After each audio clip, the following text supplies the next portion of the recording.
एक करके सवाल सामने रखते हैं। पहला सवाल हमने जो जनता से पूछा कि गहलोत सरकार के काम से आप कितने संतुष्ट हैं। आंकड़े आपके सामने 43% लोग संतुष्ट दिखाई दे रहे हैं, 28% कुछ हद तक संतुष्ट हैं, कुछ हद तक असंतुष्ट कहने वाले 10% हैं और पूरी तरह असंतुष्ट कहने वाले 14% हैं। यानी ये गहलोत सरकार के कामकाज का एक आंकड़ा है। अगला सवाल जो हमने इसी में आपसे जनता से पूछा, केंद्र सरकार के काम से आप कितने संतुष्ट हैं। पूरी तरह कहने वाले 55% संतुष्ट हैं, कुछ हद तक कहने वाले 24% संतुष्ट हैं, कुछ हद तक असंतुष्ट कहने वाले 8% हैं और पूरी तरीके से असंतुष्ट कहने वाले 7% हैं। बड़े पैमाने पर लोग संतुष्ट दिखाई देते हैं केंद्र सरकार के कामकाज से।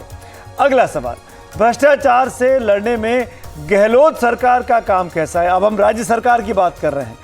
बहुत अच्छा कहने वाले 39% हैं, अच्छा कहने वाले 35% हैं, बुरा कहने वाले 35% हैं, बहुत बुरा कहने वाले 5% हैं। अब भ्रष्टाचार से लड़ने में केंद्र सरकार का काम कैसा है, मुद्दा वही, लेकिन अब बात केंद्र सरकार की हो रही है। बहुत अच्छा कहने वाले 45% हैं, अच्छा कहने वाले 34% हैं, बुरा कहने वाले 9% हैं और बहुत बुरा कहने वाले 5% हैं। अगला सवाल, भ्रष्टाचार के बाद हम ले गए महंगाई के मुद्दे पर। 5 साल में महंगाई बढ़ी या घटी, क्या कहना है जनता का। बढ़ी कहने वाले 72% हैं, वैसी ही है कहने वाले 8% हैं और घटी कहने वाले 13% हैं। या ज़्यादातर लोगों को लगता है कि ये महंगाई बढ़ी है। और सुमित, और सवाल ये उठा कि 5 साल में बेरोजगारी बढ़ी या घटी। बढ़ी कहने वाले 40% हैं, उतनी ही है जैसी पहले थी 19%, घटी 24%। राजस्थान के सरकारी स्कूलों की स्थिति कैसी है, सुधरी लोगों ने बोला 60%, बिगड़ी कहा 21%। और आप सोच रहे होंगे कि बाकी के नंबर कहाँ गया, वो इसलिए था क्योंकि बहुत सारे लोगों ने ये भी जवाब दिया स्थिति वैसी की वैसी ही है। राजस्थान के सरकारी अस्पतालों की क्या स्थिति है, सुधरी 58%, बिगड़ी 24% और बाकी के लोगों ने जवाब दिया स्थिति वैसी ही है। राजस्थान में बिजली की स्थिति 55% लोगों ने कहा सुधरी, बिगड़ी 29%। राजस्थान में पेयजल की स्थिति 50% लोगों का कहना है सुधरी है, 32% कहते हैं बिगड़ी। राजस्थान में महिला सुरक्षा की स्थिति, ये बहुत ही अहम मुद्दा बन गया है इस चुनाव में, सुधरी 37% और बिगड़ी 30% महिलाओं ने कहा। राजस्थान में कानून व्यवस्था की स्थिति है, 34% लोगों ने कहा सुधरी है, बिगड़ी है 32% और बाकी लोगों का कहना था स्थिति वैसी की वैसी ही है। यानी कुल मिलाकर देखा जाए तो आंकड़े बहुत ही ऐसे लग रहा है कि नेक टू नेक लड़ाई की ओर हम आगे बढ़ रहे हैं। एक क्विक रिएक्शन पहले संजय जी आप ही का लेता हूं, फिर मेहमानों के पास चलते हैं। संजय जी, हमने आपकी टीम में जो सर्वे किया उससे साफ हो रहा है कि आप केंद्र की बात करें तो अभी भी लोकप्रियता बनी हुई है नरेंद्र मोदी की सरकार की, राज्य की बात करें तो ऐसा लगता है कि गहलोत सरकार की भी लोकप्रियता बनी हुई है। मैं आपसे पूछना चाह रहा हूं, अगर तुलना होगी, क्योंकि ये तो सेमीफाइनल है, हम फाइनल की ओर जा रहे हैं, अभी प्री बोर्ड चल रहे हैं, बोर्ड की हम जा रहे हैं 24 की ओर, तो कहां पर हम इस वक्त दिखाई दे रहे हैं, किसकी स्थिति मजबूत दिखाई दे रही है। देखिए, ये कह पाना तो इन आंकड़ों से मुश्किल है कि किसकी स्थिति मजबूत है, लेकिन बहुत साफ है। अगर आप राज्य सरकार के कामकाज की बात करें तो लोग संतुष्ट हैं, बिजली, पानी, सड़क, इन सब चीज़ों से संतुष्ट हैं, गहलोत सरकार के कामकाज से संतुष्ट हैं। लेकिन साथ ही साथ इस बात का ध्यान रखना होगा सुमित कि अगर आप केंद्र सरकार के काम की बात करें, प्रधानमंत्री नरेंद्र मोदी के सरकार के कामकाज की बात करें, उससे सेटिस्फैक्शन इससे भी ज्यादा है जी। और जो बिजली, सड़क, पानी, इन सब चीजों की जब हम बात करते हैं, ये तमाम राज्यों में काफी पॉजिटिव आते हैं क्योंकि इन सब चीजों में सुधार हो रहा है।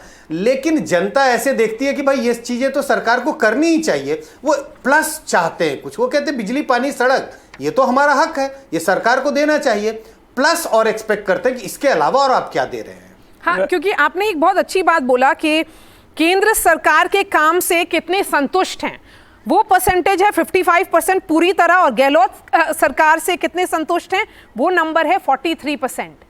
सो इस तरह से अगर हमको ये माना जाए, क्योंकि ये सीएम का चुनाव है, पीएम का चुनाव नहीं है संजय जी, तो फिर ये 55% और 43% पर है। हाँ बिल्कुल, ये सीएम का चुनाव है, ये पीएम का चुनाव नहीं है। और कई राज्यों में हमने देखा है कि पीएम की जो इमेज है या उनका काम ट्रम्प नहीं कर रहा है।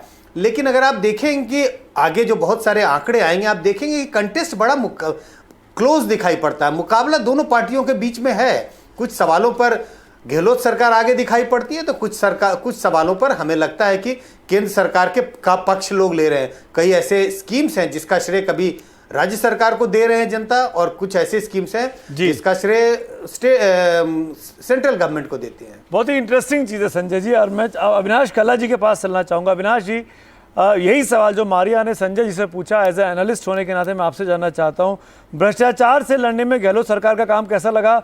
39% कह रहे हैं अच्छा लगा, लेकिन नरेंद्र मोदी के लिए पूछा जाए तो 45% लोग बोले अच्छा लगा। इसको कैसे देखते हैं कि मोदी की पॉपुलैरिटी, क्योंकि बीजेपी उन्हीं के चेहरे पर चुनाव लड़ रही है, बीजेपी की एज है क्या? मोदी को लड़ा के फायदा हो रहा है सामने रखा? देखिए सुमित जी, इसका जवाब तो 3 तारीख को ही मिलेगा कि क्या मोदी को लड़ा के फायदा हो रहा है। बिकॉज राजस्थान में पहली बार दोनों पार्टियां अपने चरित्र के विपरीत चुनाव लड़ रही है। भारतीय जनता पार्टी हमेशा एक स्थानीय चेहरे के साथ आगे बढ़ती है, पहली बार वो स्थानीय चेहरा नहीं प्रधानमंत्री मोदी के चेहरे पे लड़ रहे। वहीं कांग्रेस पार्टी हमेशा कहती कि हम एक सामूहिक नेतृत्व का चुनाव लड़ेंगे, लेकिन हालांकि उन्होंने अनाउंस नहीं किया, पर जिस तरह से मुख्यमंत्री गहलोत ने अपने आप को प्रोजेक्ट किया है और जिस तरह उन्होंने अपनी सरकार का प्रचार किया है, वो ही चेहरा है। तो ये गहलोत वर्सेस मोदी इलेक्शन है, राजस्थान के लिए एक नए तरह का चुनाव या नया बैटल है। तो इसके परिणाम बाद में आएंगे, पर हाँ, भ्रष्टाचार एक बहुत बड़ा मुद्दा है और उस पे जहां अशोक गहलोत कहते हैं कि हमने हर एक केस पे एक्शन लिया है, जल्दी एक्शन आया है, वहीं आप देखिए चुनावों के सीजन में नॉमिनेशंस या रैली से ज्यादा खबरें बना रहा है ईडी का राजस्थान में आना। तो ईडी का जो पिक्चर में एंट्री, हाँ, इस पिक्चर में ईडी की भी एंट्री हो गई। सही बोला अविनाश आपने। तो रोहन गुप्ता, आप ही जवाब दीजिए। सीजन में राजस्थान में ईडी दिख रहा है सिर्फ रोहन के पास। हाँ जी, ईडी इसलिए दिख रहा है क्योंकि भाजपा की सत्ता की सीढ़ी में अड़चन पैदा हो गई है। देखिए अभी सुमित जी और सत्ता की सीढ़ी तो गहलोत की है। अरे आपकी सरकार है, आपकी भूल गए क्या? भाजपा की सत्ता की सीढ़ी में जब अड़चन आती है सुमित भाई, तब ईडी आ जाती है। पहले तो आप दोनों को देखकर खुशी हो रही है और मारिया जी इस हिसाब से अच्छी तरह से हिंदी में बात कर रही है, बहुत खुशी हो रही है सुनकर। तो आप दोनों को पहले तो मेरी शुभकामनाएं। दूसरी बात मैं कहना चाहूंगा कि 4 राज्यों के चुनाव लास्ट दिसंबर से सुमित भाई अभी तक हमने देखे। गुजरात में हुआ, हिमाचल में हुआ, एमसीडी का हुआ और अभी कर्नाटक का चुनाव हुआ। 4 जगह पे चुनाव के पहले डबल इंजन था भाजपा का, मोदी जी भी थे और स्थानिक सरकार भी थी। 4 में से 3 जगह भाजपा की सरकार चली गई और दूसरी पार्टी, एक जगह आम आदमी पार्टी, 2 जगह पे कांग्रेस पार्टी की सरकार है। हमको एक चीज समझना पड़ेगा कि जो भाजपा की रणनीति है कि नहीं सिर्फ एक ही नेता के नाम पे वोट मांगेंगे, कर्नाटक में भी वही चेहरा थे, हिमाचल में भी वही चेहरा थे, एमसीडी में भी वही चेहरा थे, जनता ये स्वीकार नहीं करेगी। जनता जब स्टेट के चुनाव होते हैं, हमारे संविधान में चुनाव अलग अलग इसीलिए है क्योंकि हर चुनाव के मुद्दे अलग होते हैं, हर चुनाव के नेता अलग होते हैं, हर चुनाव के मायने अलग होते हैं। ये भाजपा का जो दिमाग में है कि 1 नेशन 1 इलेक्शन, वो थोपने की जो बात करें, इसी का प्रतिकार हमको ये परिणाम में दिख रहा है। अगर आपने हिमाचल के या कर्नाटक के चुनाव देखे होंगे, सिर्फ मोदी जी के नाम पे चुनाव लड़े वो लोग। और क्यों हार हुई? कोई स्थानिक नेता नहीं है। कब तक आप करेंगे ना? आप जब बात करें और मुद्दों की। लेकिन रोहन, हिमाचल के चुनाव में तो आप भी कलेक्टिव लीडरशिप पे गए थे। बिल्कुल नहीं। हमारी जो लोकल लीडरशिप थी, सुक्खू जी हो या जो भी अग्निहोत्री जी, सब लोग हम उनके ही चेहरे पे लड़े और उन्हीं के नाम पे हमने वोट भी मांगे। तो लेकिन सबसे बड़ा चेहरा तो प्रियंका गांधी का था वहां पर। सारे पोस्टर्स में सबसे पहले प्रियंका गांधी थी। बिल्कुल नहीं, वो कैंपेन कर रहे थे। मैं आपको कर्नाटक की भी बात कर रहा हूँ। कर्नाटक में किसके नाम पे हमने चुनाव लड़ा? सिद्धारमैया जी, डीके शिवकुमार, हमारे स्थानिक नेता आगे थे और उन्होंने कर्नाटक में उनके कद्दावर नेता येदुरप्पा जी को पीछे छोड़ के मोदी जी को आगे किया, जिसका खामियाजा भाजपा को भुगतना पड़ा। चलिए ठीक है, भाजपा के प्रवक्ता मेरे साथ जुड़ गए शहजाद स्टूडियो में। शहजाद, सुन रहे लगातार नरेंद्र मोदी को लेकर वो कह रहे हैं कि जहां जहां उनका चेहरा रखते हैं बीजेपी हार रही है। रिसेंट के चुनाव के रिजल्ट यही दिखा रहे हैं। रोहन गुप्ता का यह तर्क है, जबकि सर्वे के रिजल्ट जो दिख रहे हैं उसमें साफ दिख रहा है कि नरेंद्र मोदी और उनकी सरकार की नीतियों की लोकप्रियता राजस्थान के लोगों के बीच में बनी हुई है। देखिए, रोहन गुप्ता जी की मजबूरी ये है कि राहुल गांधी तो अशोक गहलोत जी के लिए कैंपेनिंग करने के लिए जाना भी नहीं चाहते, अभी तक तो गए भी नहीं हैं। उनका किस प्रकार से झगड़ा हो रहा है राजस्थान की सड़कों पर, लोग कहते हैं, क्योंकि मैं जयपुर से ही आ रहा हूँ और जयपुर में मैं लगातार रह रहा हूँ, वहाँ पर कहते हैं लूट, झूठ और फूट की सरकार है। लूट का तो आपको पता है 17 पेपर लीक हो गया, जल जीवन घोटाला हो गया, उसमें किस प्रकार से वहाँ पर आज भी घोटालों के प्रमाण सड़कों पर मिलते हैं, कभी नोट की पर्चियाँ मिल जाती हैं, कभी चांदी मिल जाता है, सोने की ईंटें योजना भवन में मिल जाती है। तो लूट का तो वहाँ पर अप्रत्याशित, और इतना लूट है वहाँ पर रिवर फ्रंट घोटाला जो हुआ है, शांतिलाल धारीवाल को अभी तक टिकट नहीं दे पा रहे हैं और उसको कोटा का कलमाड़ी भी कहते हैं।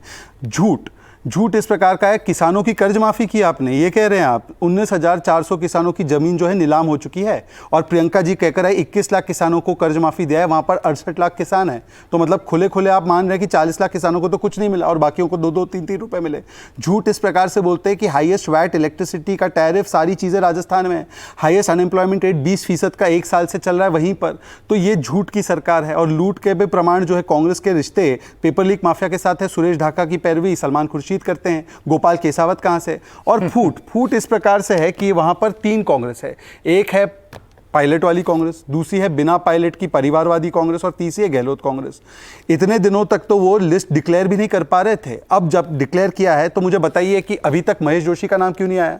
आपकी सरकार इतना अप्रत्याशित काम कर रही है ना, अभी तक धारीवाल का नाम क्यों नहीं आया? अभी तक धर्मेंद्र राठौड़ का नाम क्यों नहीं आया? चलिए मान्यवर, ये बता दीजिए कि जाहिदा खान के खिलाफ आपके प्रदर्शन हो रहा है, वहां पर ममता भूपेश के खिलाफ प्रदर्शन हो रहा है, टिकट मिलने पर महेश शर्मा ने इस्तीफा दे दिया, अर्चना शर्मा के खिलाफ। मुझे लगता है झूठ और फूट है। सुमित भाई और मारिया, मैंने सोचा था कि एंकर आप 2 लोग हैं, चलो तीसरे एंकर की भी जवाब दे ही देते, क्योंकि एंकर बन जाते इमीडिएटली।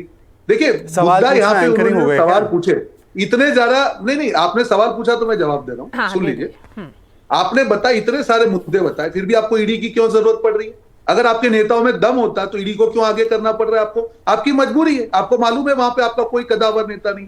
ये एकमात्र सरकार है जिसने 87% अपने वादे पूरे किए हैं। ये एकमात्र सरकार है जो 500 रुपए में सिलेंडर दे रही है। ये एकमात्र सरकार है जो 25 लाख का जो स्वास्थ्य बीमा दे रही है। आपकी सरकार में हिम्मत है क्या? आप तो उसको रेवड़ी कह रहे हैं, जो जनता को जो हमने वादे पूरे किए।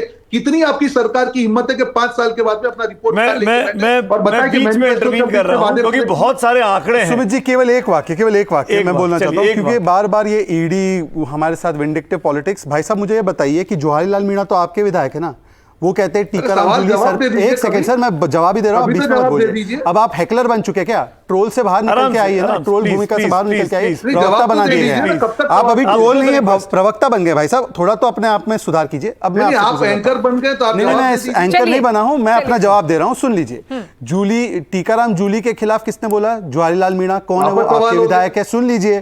भरत सिंह सोलंकी, भरत सिंह, जवाब दे दो। मैं नहीं सुमित जी, मैं अपनी बात कंप्लीट करूंगा। मैं क्योंकि पहले ही मुझे देर से बैठाया गया।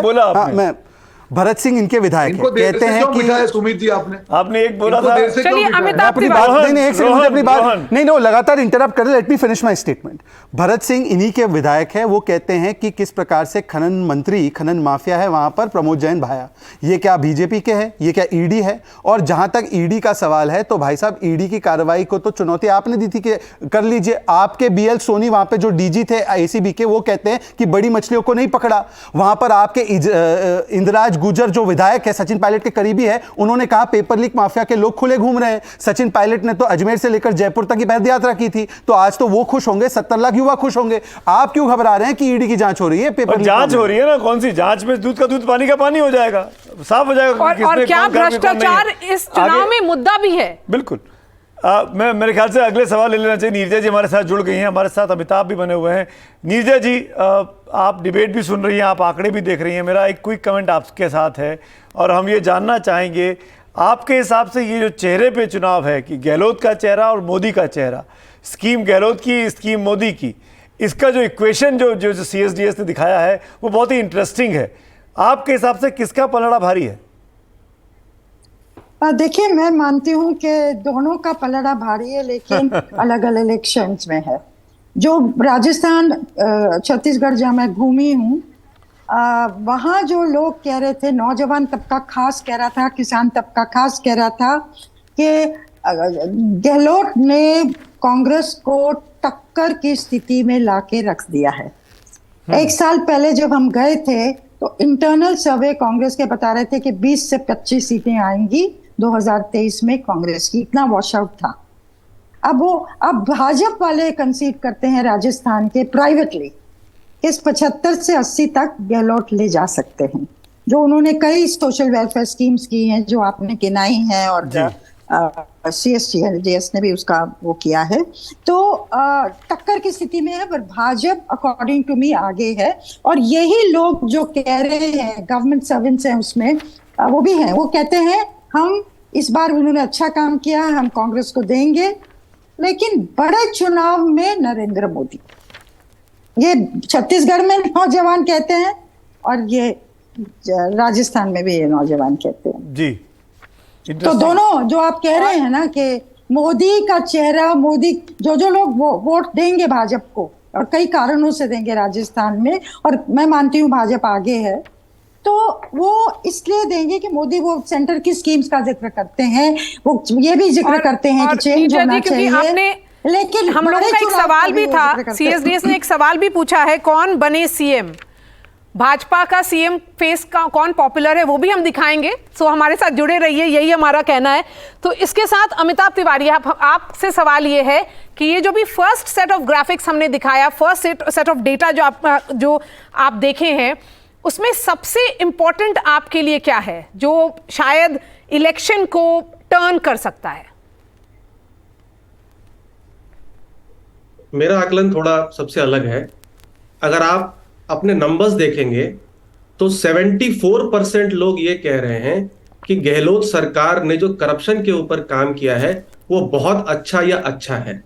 तो ये दिखाता है कि करप्शन कोई मुद्दा नहीं है चुनाव में, अगर ये नंबर्स करेक्ट है तो। That is number 1। नंबर 2, जहां आप सेटिस्फैक्शन रेटिंग की बात कर रहे हैं कि कितने लोग किस सरकार से खुश हैं, 43% गहलोत की सरकार से खुश हैं और 55% मोदी जी की सरकार से खुश हैं। अब 43% नंबर तो बहुत बड़ा दिखता है, लेकिन इसका मतलब यह भी है कि 57% लोग सरकार से खुश नहीं हैं, क्योंकि जो दूसरा ऑप्शन है आपका उसमें है हम कम संतुष्ट हैं। करेक्ट, कम संतुष्ट जो होता है वो उसका मतलब ही होता है कि वो it carries a negative connotation. तो 40 वर्सेस 57 है। और थर्ड जो लास्ट पॉइंट कहता हूं कि मुद्दे जो है वो साफ दिख रहे हैं आपके इस फर्स्ट ग्राफिक्स में ही। वुमेन सेफ्टी मुद्दा है, लॉ एंड ऑर्डर मुद्दा है, महंगाई मुद्दा है और बेरोजगारी।